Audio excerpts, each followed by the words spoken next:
Hello. So, my name is Juanita. I really felt compelled to make a video about skilled nursing. And I just don't really feel like we get a lot of um, exposure, I guess, in this part of the field. We always hear about the hospital life and ICU, ED, med surge, and even hospice. You hear a lot more than you do rehab nursing.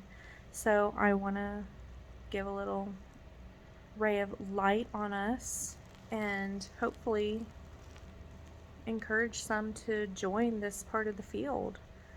So, just a quick little background on me. I am a rehab nurse, I'm an RN. I got my ADN and love it because I didn't have to take a single math class. I know, how did I get away with that? That's pretty great. But I'm out of Kansas and I made it work. So I started as a CNA back in 2007. Got scared out of that. Honestly, I had a horrible experience with the nurse, and I always said I would never be like her. And I sure hope I'm not. But then I got my CMA, LPN, now RN. But also during that time when I kind of quit nursing because of that bad experience with the nurse, I stayed home for about 9 years and I worked part-time. I had gotten my cosmetology license. I even taught cosmetology, and that didn't work out. I wanted something stable that I wouldn't have to worry about providing for my kids if something were to happen, in my personal life. And I am married and I got 3 kids, so, it's just part of the responsibility. So I had always kept my CNA going. I just did it here and there, just PRN while I did hair even, and I just couldn't quite let go of it. So here I am. My comfort zone is long-term care and rehab. That's just what I've always grown up in and been around. My dad's a nurse with me at the same facility I work at. He's a night nurse, and he was a CNA too at first, and I remember going to facilities with him, and my mom worked in them as well. So it's always been a second home to me.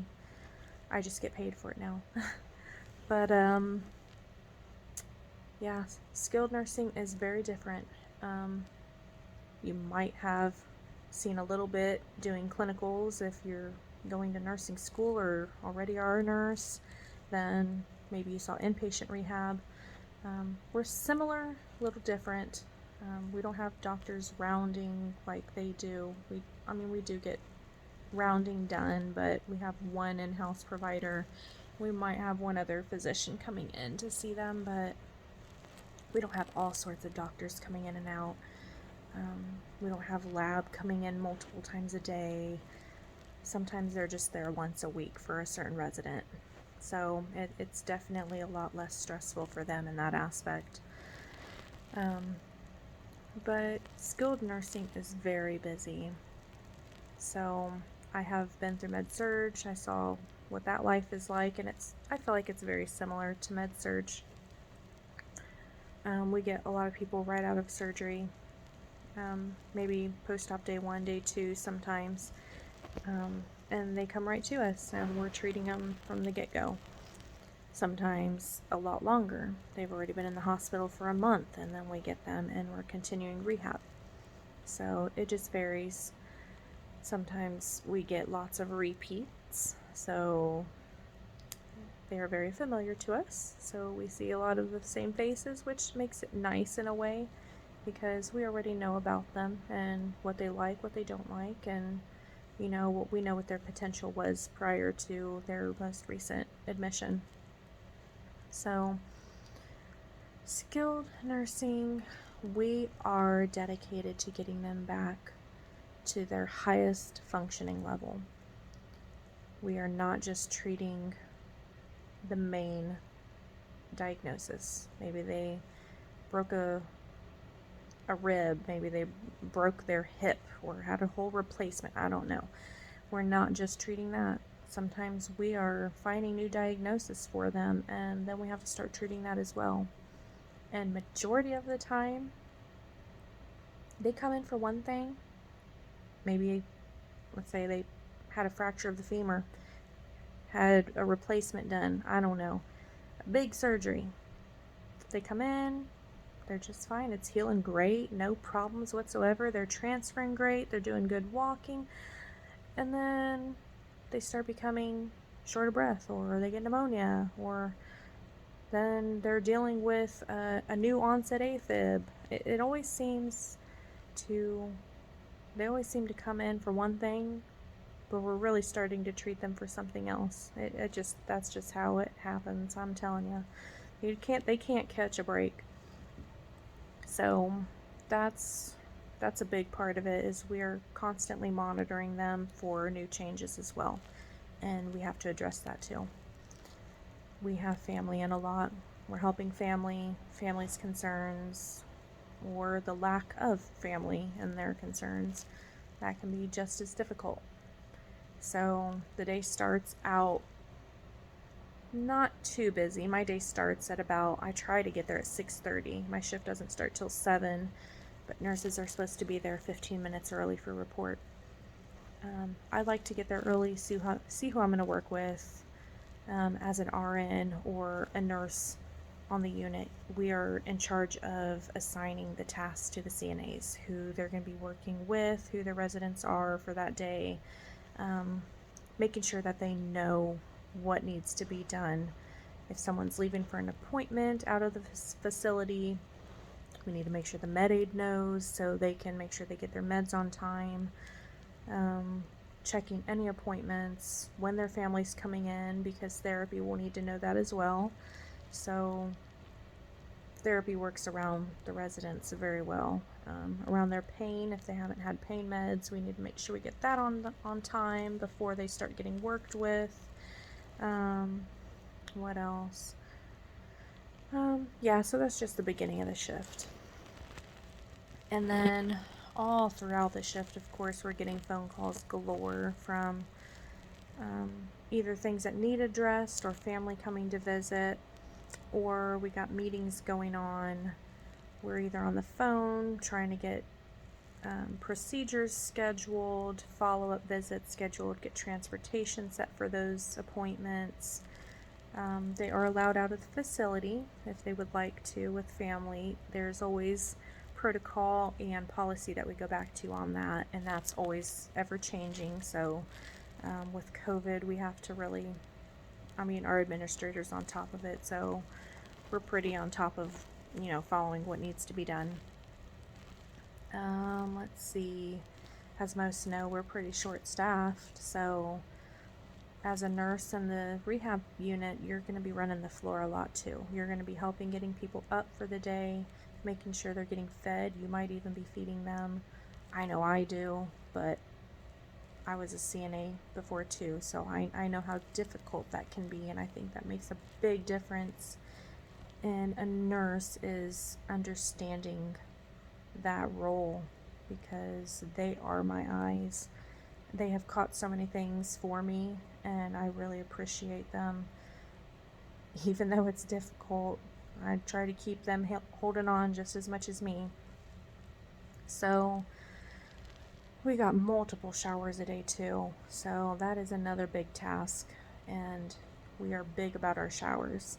So we really encourage that, and sometimes that can be difficult to even do, because therapy, sometimes occupational therapy will want to work with them, making sure that that's one of their things they need to work on when they get home or back in an assisted living facility, so they can be able to take care of themselves as much as possible. We need to learn what their capabilities are, and we roll off of that. We're very much in tune and have to work with therapy. I trust their judgment completely, and there's always times though that nursing has to make a different call, but as long as we're on the same page and talk with therapy, that goes pretty good. So as far as treatments and skilled nursing facility, it really ranges from everything. And as a travel nurse too, I do that PRN right now, even though I work full time. I've had TPN patients. I've seen lots of wounds, unfortunately, in some facilities, just because of lack of staff. It's not that they're not trying, and it's just not realistic in some places. There's just not enough people to get people turned as much as they should, or get the nutrition in them and sit with them long enough to make sure that they can get fed. That's where family can really be helpful, is if they can come in, and it doesn't just have to be the nursing staff. It can be families sitting with their loved one and helping them eat. They know them more than we do, and they still need that interaction from their family to know that they're trying to care for them too, that they're there for them. So I'm not even going to get on that soapbox. But we treat diabetes. That can be pretty time consuming. Of course, any vitals or any parameters, if it's out of parameters, you gotta call it in and then go from there. So there's a lot of phone time, but one big difference being on a rehab unit is we really rely on insurance. We rely on the government, Medicaid, Medicare. We have all of that going on. So for them to continue paying for people to continue rehab, we have to do very thorough charting. We have to talk about their mood, how they're eating, how much they're eating, how they can eat, their heart, their lungs, all their vitals. We're talking about skin, new skin concerns. What are we doing about those skin concerns? Anything and everything. If they're working with therapy, who is working with them? Is it speech? Is it occupational? Just physical? Like what are we doing? How well are we controlling their pain? That's another big one. What are their limitations? What extra help do they need, or what are they able to do? If they're doing very well, then we need to chart that too. So that's a lot of time consuming charting right there, because it's not laid out. At our facility, we write that out in paragraph forms, so there is a chart that we can use that's kind of like a select. There's multiple choices to select from, and you can go through that. But on us day shift nurses and evenings, we chart just paragraph. It looks like an essay, just a small essay. What else? So, yeah, I mean, that's kind of the majority of what we do on a skilled unit. I usually am in charge of about, my average day right now, I have about 11 to 12 people, and that's kind of pushing it, just because they can get very call light happy, and they need a lot of assistance. They need help with every time they get up and transfer. Some of our residents, they're 2 to 1, so, and honestly right now is a 3 to 1, so it can be really hard to get the help you need right when you need it. So it's very heavy load being that many. I'd say a comfortable load would be about 7-8 residents, but that's allowing me extra time with them. If I only had that many, that's allowing me time to sit with them, talk with them, really do extra things for them that I would like to do more often than none. Like taking them outside. When we're on a lower census, we would take a few of them outside, get some fresh air, walk around the building a little bit. But right now we have about 23, 24 on our unit, and we just do not have the time for that. Not at all. Not even close. I've been staying over just to get my work done in an 8-hour shift. So, sometimes it's frustrating. I mean, I've worked on the hospital side. I know they're very busy too, even with 4 patients. It's very busy in the hospital. But it's a different kind of busy. They don't really have the time to get to know them. They're doing tons of charting or hanging meds. I can't really think of anything else. I felt like that's all I did in the hospital was do medications and, yeah, do medications or treatments and chart every single thing. But in the skilled nursing facility, it's charting, yes, needs to be done as quickly and as accurately as possible. But my focus, I get more time with them really to get to know them. I have them a lot longer usually than the hospital does. I usually have them on average 2 weeks to a month. So I really get to know them. And yeah, skilled nursing is pretty fun. It's very busy.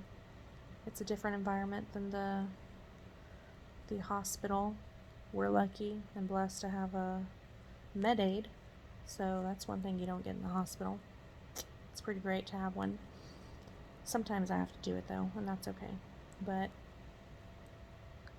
yeah, they even do my vitals for me. It's pretty nice. Don't take advantage of it though, because then you won't have that luxury. But we all have to work as a team, and I think we're doing the best we can with what we got right now, even though my head feels like it's spinning and I'm in bed and ready for bed at like 8:30 every day. But it's not something I could ever give up. I don't see myself ever leaving it. Maybe taking more vacations, because you're gonna have to, just for your own health. But anyways, y'all got questions? Let me know. I've never made a video like this before, but it was on my heart to kind of just put skilled nursing out there. We're SNF. That's what we get called. We're a SNF facility, skilled nursing facility. So, any questions, leave me a comment. There might not be any more videos. I don't know. We'll see what I feel like tomorrow even. But best wishes to you new nurses like me, or nurses just trying to keep your passion going right now, because I think a lot of us are in that boat. But have a good night, y'all.